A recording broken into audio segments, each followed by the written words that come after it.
Welcome back to another episode of the Downsizing Roadmap podcast with your hosts, Jody Roscoe and Heather Fisher.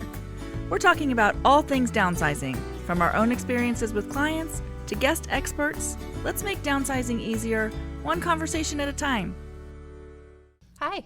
Good morning. Hi, how are you? Good.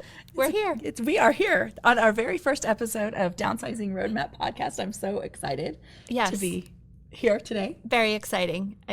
We've been talking about this, and now we are here and excited to share a lot of good downsizing information, which I think people really need. I agree. There's so much that I didn't know that I wish I had known in some of my past experience. We'll talk about what that was, but yes, definitely so much information that is useful if you are working through that yourself or for your family with your kids. Yeah. Any of it.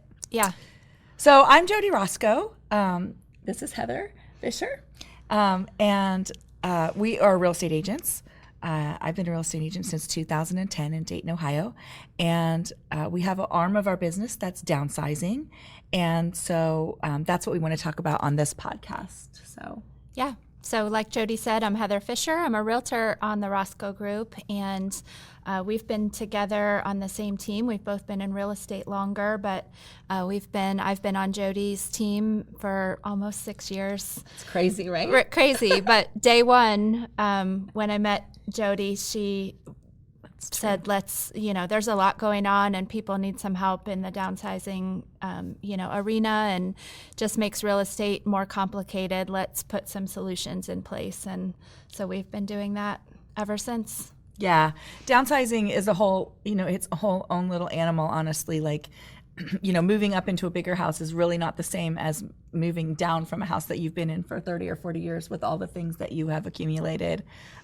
It's a whole nother. And you need people that help. And so we'll talk about that. So on our episodes, we're going to talk about different things that go around downsizing, whether that's, what to do with your stuff, what your mindset is, where you're going to go next. We're going to have interviews with people. We'll talk about real life situations with people that we've helped. Yeah. We've met some amazing people. We really have. Our clients are the best. All their stories. I really do love all their stories. It's really cool, and I do really feel like we're helping them at a time when they are often feeling really overwhelmed. Yeah. I think that's the theme. Yeah, overwhelmed. Right, is the theme. Yeah, and I don't remember if you said it. Vendors, resources that we have met. We're excited to bring some of them here to answer your questions, because I think not only the information that they have to share is so valuable, but we've met the greatest people with the biggest hearts for helping people. So excited. Yeah, I think it's an arena where people can get taken advantage of, and I think it's really important, to have people that we know are trustworthy. And so we've talked to a lot of people, and we've been able to find that. So I love that. There are great people out there, just so you know, that have restored my faith in humanity is not the big way to say that. Yes, that definitely for sure. Great for people. Sure. Yeah.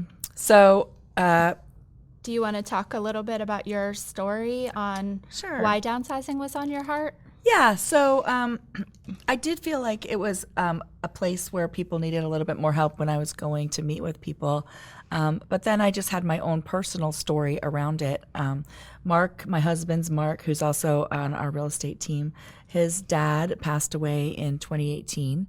And his mom, his mom moved in with his sister, but we had their house to kind of take care of.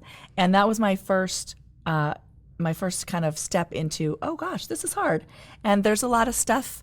There's a lot of stuff here and a lot of memories, and what are we going to do with all of it? And it took us a lot longer than I expected it to, because you're a realtor. It should be easy, right? I should just be able to knock that out. But when it's yours personally, it's just different.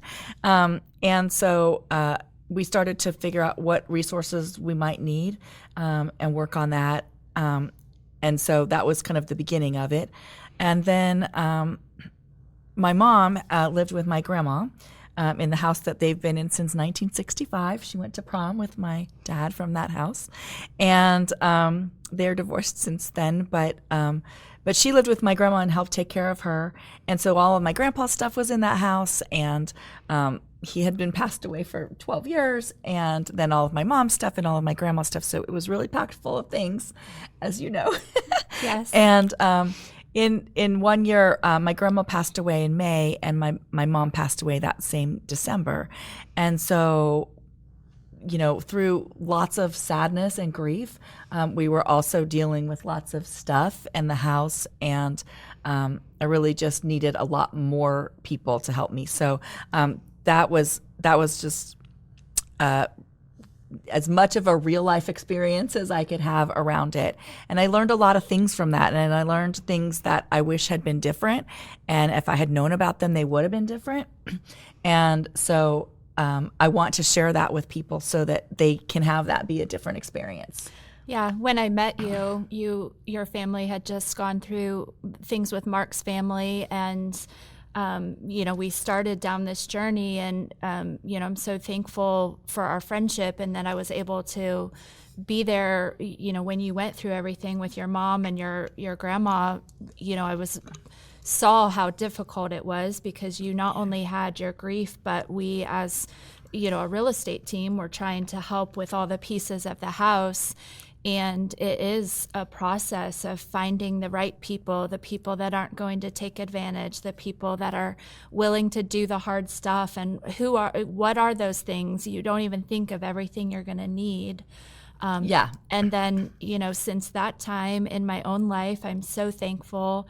I have both of my parents still here and with us, but we're going through all of the later in life stages that we're all going to hit, and just being able to be prepared or to have the information that I never would have known before being in, just this realm of finding all this. It has been so helpful. It's still hard.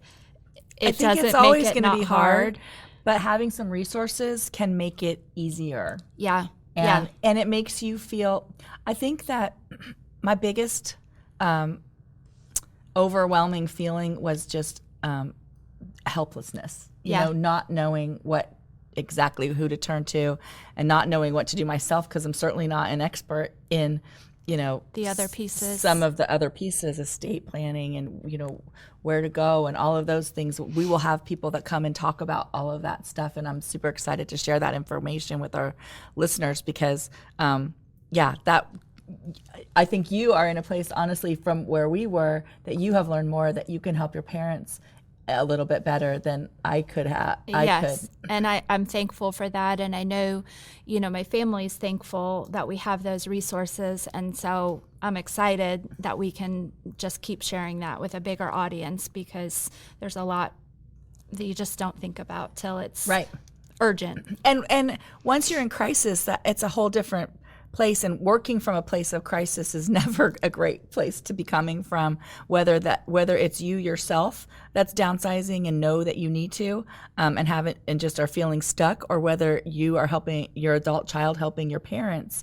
Either way, there's lots of stuff that you can do to be prepared, and that's what I want this podcast to be able to share with people, is what can they do to be ready. Whether they're moving now or not doesn't actually really matter. Just lots of ways that you can get ready and find that peace of mind around it. Yeah, because the being ready is freedom in and of itself. It really is. You don't wake up every day knowing that you're eventually going to need to downsize, what to do. You're carrying that weight of the unknown. And once you have a plan and a strategy, whether it's for tomorrow or for years down the road, you don't have to think about it every day. Right, because you should be doing something, and that weighs on you. Yeah. When you're not. Yep. But you're not sure what to do. So we're going to help with that. Yes, absolutely. I'm excited. I am excited, too. Yes. Yes, I am too. So why downsizing? Why is that? Why does it matter? Downsizing really isn't getting rid of everything that you have. I think sometimes that's what people think, that they think it's something that happens to them and that they have to just get rid of everything they have in their life. And it isn't that. It's really you are going to get rid of some things, but it's about streamlining your life and just using the things that you need and having your space work for you. Yeah. We have a lot of people who are in properties that don't work. All the bedrooms are upstairs and they can't go upstairs anymore, or just reasons the yard Yard's is too big to take care of. All of the things. It's not always smaller. Yeah, right. Sometimes it might even be the same amount of space. It's just that the layout is different. Or the space you have doesn't work because it's too full of things. Right. That the space itself is okay. Yeah. But you need haven't to managed let go of some things. Mm-hmm. You haven't managed it. So And sometimes you want to be closer to family. Yes. Sometimes it's health. Safety. Sometimes it's freedom. You just want to travel and be able to not take care of things. So there's all kinds of reasons for downsizing, and I think the mindset. We're going to talk a lot about mindset over time. We'll talk about some of it today, but I think the mindset is really the first step in doing it, and I think that's where people maybe skip over that, and that's why they might have some trouble. Yeah. So Jody, I think a whole group that our podcast can be really helpful to, that we have experience in, is those adult children helping their parents. So if that's one of you, stay tuned. There's lots of information because that's hard too. Yeah, and we are those people. We are, so we are those feel people. You. And, a lot of times that's the situations we come across that no one knows what to do. It's not a matter, sometimes someone physically is overwhelmed by the amount of work, but even when you've got family and friends that can help you with just the actual doing, you're not sure what to do or in what order or, how it can be a little easier. So right. We want to help our parents, but we don't know how. Yeah.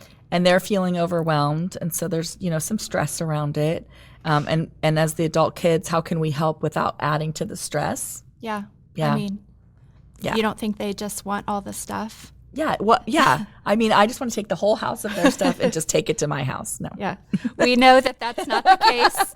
If you're trying to pass it on, we can help with that. We know how to help you through that. Yeah. And if you're definitely the kid, there will be things that they want that I wanted and that, the kids will want, but it may not be the things that the parents think they are. And that's okay. We'll talk about that for sure because that's a big thing and a lot of feelings involved on both sides on that. So it can go awry. Yep. Yeah. So we find the top reasons that people downsize are, life transitions, retirement. Sometimes they retire, they move, they want to move closer to family. And their house is too big. They're empty nesters. They've gotten to a place where the house is too big. Yeah. Sometimes I think we it's have health. that stat on empty nesters that the average American household only uses 40% of their house. So if you have raised your family in a 5-bedroom house and you're down to only using 1 bedroom, it's a lot of space. You could have had basements that were the playroom and the entertainment room and all of that. Right. There's now a lot we of have to clean them. We have to heat them. We have to, take care of all of that. And then all the things the room that it gives us to collect things that we don't need. Yes.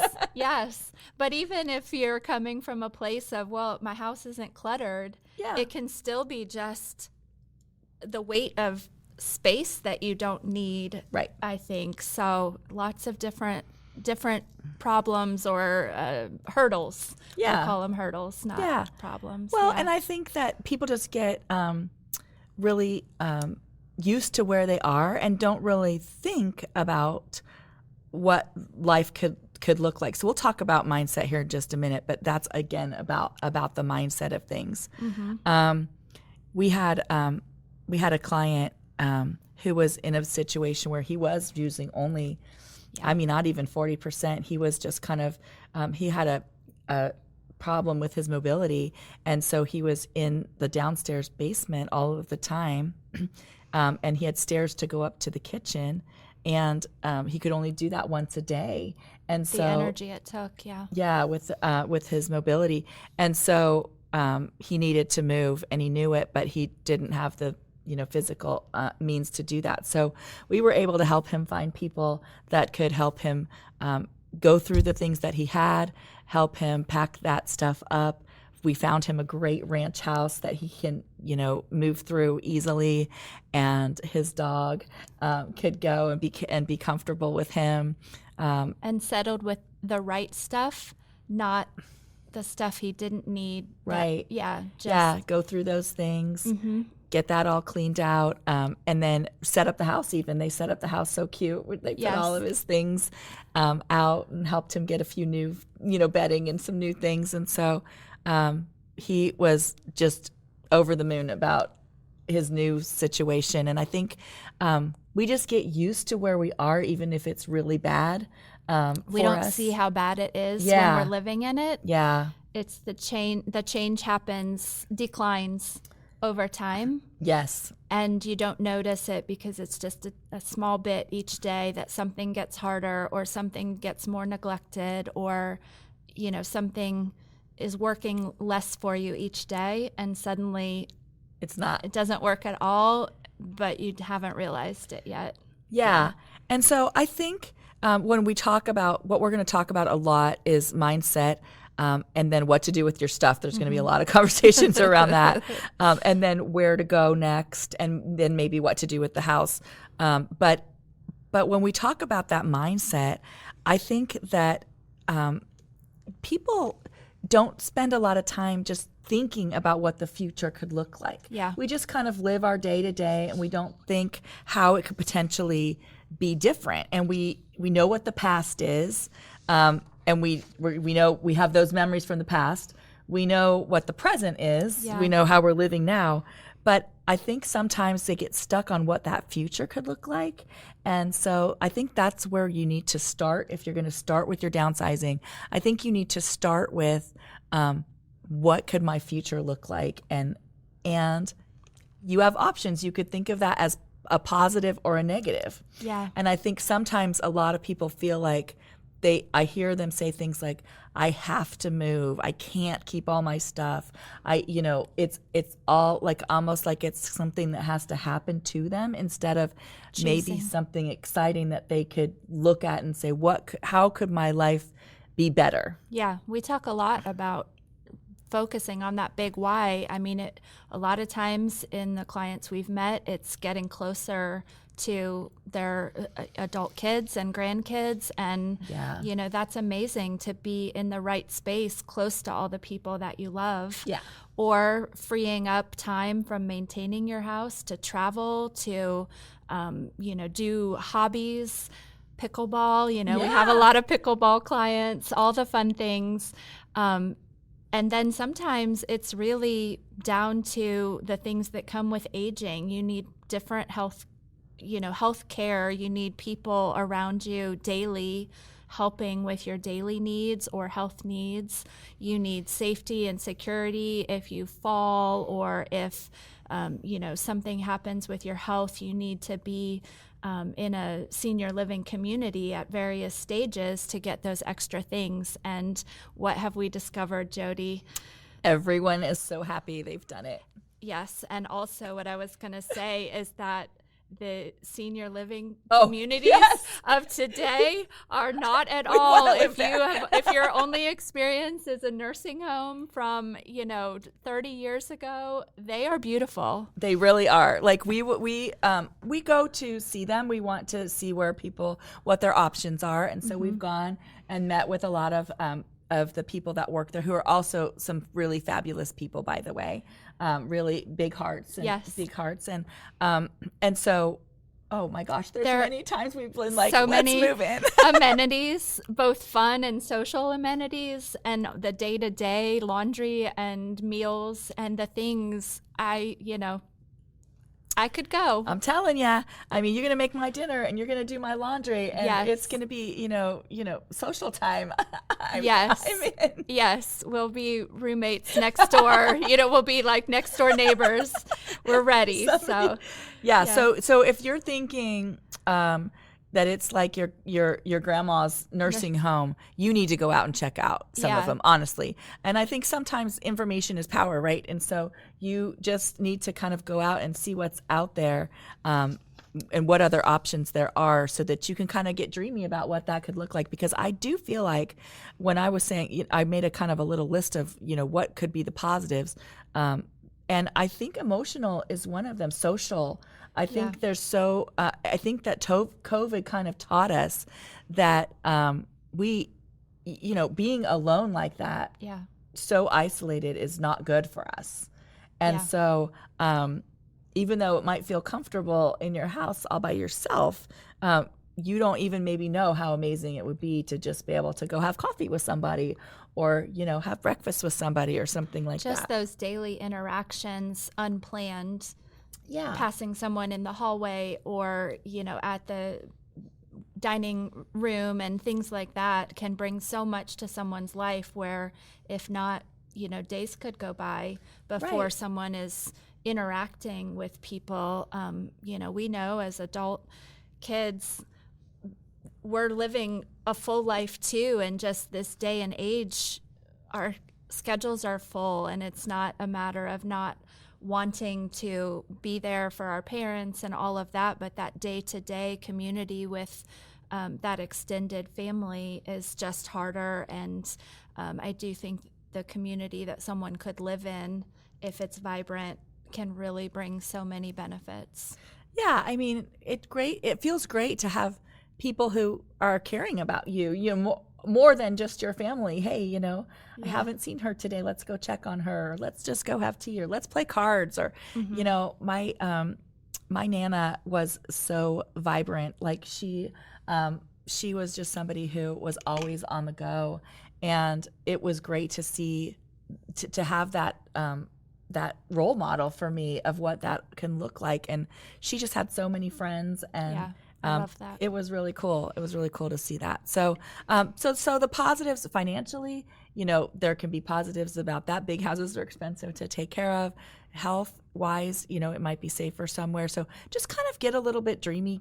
What are you going to do with that time? Like, what are you going to be making room for in your life? Are you going to travel? Are you going to join some clubs? My Nana, after my grandpa passed away, went and joined a book club because she loves to read, and she went and became a docent at a museum. Oh, fun. And she just kind of decided she needed to get out there a little bit. And she was in her 80s. That was just amazing. But that brought her so much more joy, like watching her do that. And then that's putting yourself out there. I get that is. But the joy that it brought her back was really cool to see. So just think about what that could look like, and what those next steps could look like, and how could your life be better. Write some positive things around that, because step 2 is kind of the stuff thing, and you can get a little mired in that. And what you need is to be able to have that big why, and what your purpose and why you're doing what you're doing kind of written up there for you to be like, oh yeah, I'm, elbow deep in the basement that I have stored things in forever. What am I doing? Oh, that's right. I'm going to go to, Italy, or I'm going to, go spend time with my grandkids, or whatever. Kind of motivates you. So I know this will be a topic as we go forward. I have plenty of episodes about stuff, but Yes. maybe today we dive into it just a little bit. Step 1. So I think that letting go of your stuff, it really is not about the stuff. It's not the stuff. No, What the stuff problem is just stuff. Yeah, stuff is just stuff. It's about the memories, right? And so I think that when you kind of get started on what to do with your stuff, again, I think there's some thinking that needs to happen before you do that. And I think some of it is what kind of legacy do you want to leave? Or like, when I think of my grandma, my mom's mom, the first thing I think of is home cooking. Like, that is, what she did. She fed us with love. That was her love. And so one of the things that I kept was, she had a handwritten cookbook that I had given her and asked her to start writing recipes in. And so we made a copy for everybody in the family. But I think, like, what legacy is it? What is it that you have? And those are the kind of important things that you want to leave. If it's books that you read or that you've liked to read, those can probably all go. There's a library, you can do all of those things, but if Unless there's that something was your specific, thing. Yeah, if books are your thing. but you still, Put even that- if there's 100 of them, Yep, you put that message in the one favorite. You make sure the story is there, that's your favorite, yep, and the rest is okay. yeah. Yeah. So, so it's kind of deciding what those legacy things are. I did get my love of reading partially from my Nana. And so I do have her first edition of the Winnie the Pooh book that she used to read me. Yes. But that's, I don't have everything. I just have the one, and that's, that reminds me. So starting to let go of the stuff is really, it's the stories behind the stuff. So your kids will want things, but not a lot of things. How many things do we have? Oh, the average American house? Yes. 300,000 things. Mm-hmm. Nobody wants your 300,000 things. Isn't that insane? Yeah, it is. It is insane. Yeah. So no wonder it's overwhelming. Absolutely. Really. I mean, it's overwhelming for almost everybody. So if you're in that space and you're thinking about it and you're feeling overwhelmed, you are not alone. You are not alone in that. I think that even for ourselves, if you're the one in the position of, I love all my things, I don't want to get rid of anything, I love it all, I think there's a little bit of a reality check in there when you put that number to it. Well, everything can't be special. Yeah, you don't want all 300,000 things. So that's part of the process, is really thinking about what that legacy is for yourself. That what are the things that I really love the most, that I want maybe a few more things in that category, but you don't need all 300,000 items. Start with the ones that you don't, and don't get hung up on thinking those few that you really do love is everything, all encompassing. Right, because honestly, even if you had 100 of something, they can't all be special. Right. You can't, even if you have a collection of 100 teacups, every single one is not as special as the other ones, right? So, so you have to be kind of realistic about what that looks like. And there are ones that are special. I'm not saying there aren't. Just, be realistic about what that looks like. Yeah. If it's truly the 100 teacups, you can't also have a collection of records and a collection of stamps and, Well, and collectors do seem to collect. And so multiple categories, multiple things. So. And I think asking your kids what that legacy is in their mind is also something, like you might not know that they really appreciate this something about you. Like they really, like my grandma's cooking. She might not have known how much we really did love it. I mean, she did it, but she might not have known how important that was for me to have her recipes. Yeah. Yeah. So, so I think start thinking about what that legacy looks like. We are going to talk a lot about stuff in future episodes, so stay tuned. Yes. We will definitely be able to help with what that looks like. So, and also remember, you're not letting go of the memories. If you can write down the stories or record the stories or whatever about the stuff, it's the stories that are important, and then the stuff can go. Yeah, for sure. For sure. Yeah. We get asked a lot of times, how do we know when the time is right to downsize? And I think it's when life isn't serving you. And I think you have to be a little realistic with yourself about that, because back to, it kind of goes Creeps down. up. Yeah, it creeps up on you. And I think we have we teach downsizing classes. If that's something you're interested in, reach out to us and we can talk to you about that. But we teach these classes, and a lot of people know. They just know they need to. Yeah. But they're like, we're not ready right now. And I think that's just a fear of that future unknown. And if you start kind of having a path to go down, which we will share with you what our path is as we go along, marching down the path actually feels good. It feels like it's going to be not feeling good, but it actually does feel good. I mean, all through life, don't we all love when you can put the check mark beside something? I mean, it's just knowing what's my small chunk today to get started, and having that power of the path. And then you can just mark the things done, or get the people that can mark it done for you. And we have those, resources to say, here's who you need for that. So yeah, I think on the flip side, we also come across people that would love, they're not fighting actually being somewhere else more manageable. They don't know how to get there, so they're kicking that can down the road and telling us, I'm not ready yet. Tomorrow. I'm not ready yet, but really they don't know how to get there, and they would love it if they could snap their fingers. Well, and we've seen that too. We've given them the path that they could walk down, and when they said it's going to be 3 or 4 years, it's 3 or 4 months, because once you get on the path and they know what to do, they are ready. Yeah. They're just saying 3 or 4 years because they think in their mind, I couldn't possibly handle all of this. Yes. And if it takes you a couple years, that's okay. But if you're ready now, we've got a path to help you get there too. So yeah. And that path, if it is more of a crisis, some people haven't done the preparation, and you have to do things quicker. Definitely experienced that in my own family, and you have to, if you don't have a plan, of course that's always a better path. But if you don't, that's okay too. We have quick plans that we can help you with. And I think in the quick plans, what you need is some experts. Yeah. I think that's what you need the most. That's when you need them the most, is if you're going to just kind of downsize yourself over a few years and nothing catastrophic is going to happen during that time, you probably can do that. When something catastrophic happens, we need those experts to come in and help us quickly. And we have some great ones that'll come and talk to us. So I'm excited give us some tips for you on that. So I think that's a general idea of what our podcast is going to be about. Yeah, I have a question for you. Yeah. So when someone looks around and they're thinking they want to downsize and they feel completely overwhelmed, what's the very first step you'd tell them to take?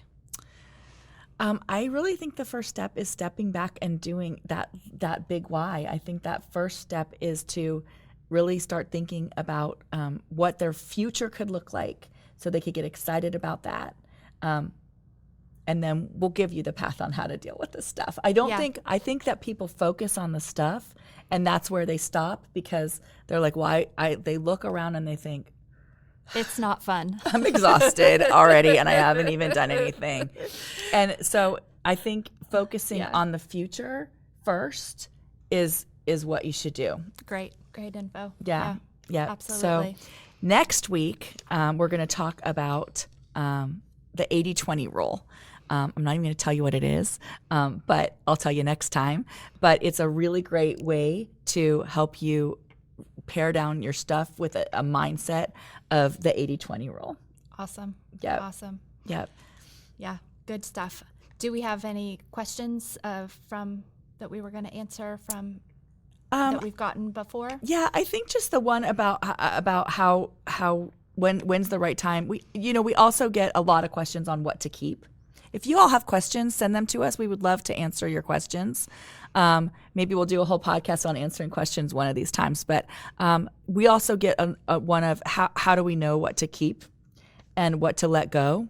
And honestly, that's where the stories come in. So I think not everything in my house has a story, and not everything in your house has. I mean, the story might have been, I went to Target and bought it. That's the story. Well, that's the story of your junk drawer. There's a story, but it's not one that's like not a good vital one for the future. Yes. It's not a legacy story, right? So which Right. things have the legacy stories? Right. And that's where we're gonna start. So there's a quote that Joshua Becker, who does a lot of downsizing, he has a great book, but his quote is, maybe the life that you've always wanted is buried under everything you own. And I just love that quote right in the beginning. That was one of the first quotes that we found around downsizing. Yeah, and it was in our class. Yeah. Like the very very first first one. we did years ago, and it resonates with me, and I think I'm excited. I think we can unbury that life for a lot of people. Yeah, I think the reason it resonates so much for me is because my mom had so much stuff that I really do feel like her life was buried under it, and I think stuff is heavy, physically heavy, but also emotionally heavy, and I think that people always feel so much lighter, even in houses where they're not downsizing. And when we just tell them to clean everything, so we can take pictures to sell the house after they do it, they're like, why don't I live like this? Yes. Yeah. Right? Yeah. So it's heavy stuff just kind of wears on you, even though you don't think it is. Yeah. And so I love that. Maybe the life that you've always wanted is buried under everything you own. So Yeah. Awesome. we're going to try to help you unbury. Well, such a good conversation today. Our website, if you need it, is www.downsizingroadmap.com. We've got a lot of resources, and we'll keep adding as we go on in the podcast. But you can always reach out to us through there. And we're excited for next time. 80-20 rule. The What 80-20. is it, and how can it help us? Yep. All right. Awesome. Send us your questions. Yes. Thank you. Bye-bye. Thanks for joining us on the Downsizing Roadmap podcast. If you found this episode helpful, be sure to subscribe, leave us a review, and share it with someone who might need a little downsizing inspiration. Have questions or ideas for future episodes? Reach out to us on our website, www.downsizingroadmap.com. Until next time, let's keep simplifying and moving forward.